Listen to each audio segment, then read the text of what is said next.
বছরের এই সময়টাতে হিটওয়েভ আসে। তো হিটওয়েভে বা গরমকালীন অত্যন্ত গরমকালীন সময়গুলোতে শিশুদেরকে নিরাপদ রাখতে আমরা 5টা করণীয় কাজ যদি ফলো করি তাহলে আমরা তাদেরকে নিরাপদে রাখতে পারবো।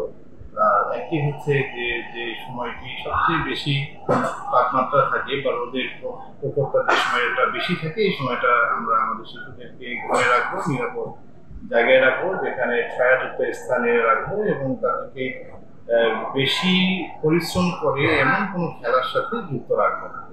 এটা হচ্ছে প্রথম। দ্বিতীয়ত হচ্ছে তারা যদি কোনো কারণে অসুস্থ বোধ করে তাহলে আমরা তাকে কুল একটা ঠান্ডা একটা জায়গায় ওই সময় নিয়ে যাব।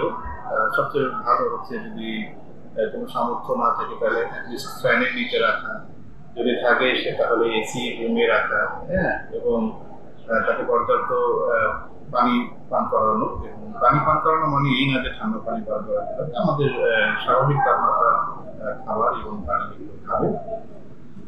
আর যদি পরিশ্রমিক খেলা যেগুলো আছে, প্রতিযোগিতামূলক খেলা আছে, এগুলো সকাল এবং সন্ধ্যার দিকে গিয়ে খেলতে পারবে। বাচ্চাদেরকে সবসময় যে ঘরবন্দি হয়ে থাকতে হবে তা না, এই সময়ের বাইরের সময়গুলোতে তারা মাঠে খেলাধুলা করতে পারবে, বাইরে খেলতে পারবে।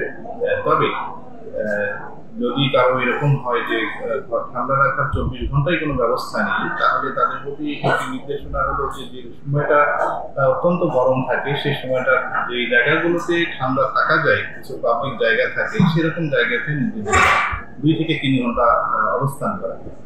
শিশুদের খাবারের ক্ষেত্রে পরামর্শ হচ্ছে যে খাবারগুলো হাই ক্যালোরি ডায়েট, যে খাবারগুলোতে বেশি পরিমাণে বা খাবারগুলোকে হজম করতে বা খাবারের বডিতে যেগুলোতে পানির প্রয়োজন বেশি হয় এই খাবারগুলোকে বর্জন করে চলা এই সময়টাতে গরম বেশি থাকে। যেমন আমরা যদি বলি বেশি তৈলযুক্ত এবং আমিষযুক্ত খাবারগুলো দুপুরবেলা না খাওয়া, যেহেতু দুপুরবেলা সবচেয়ে বেশি গরম থাকে।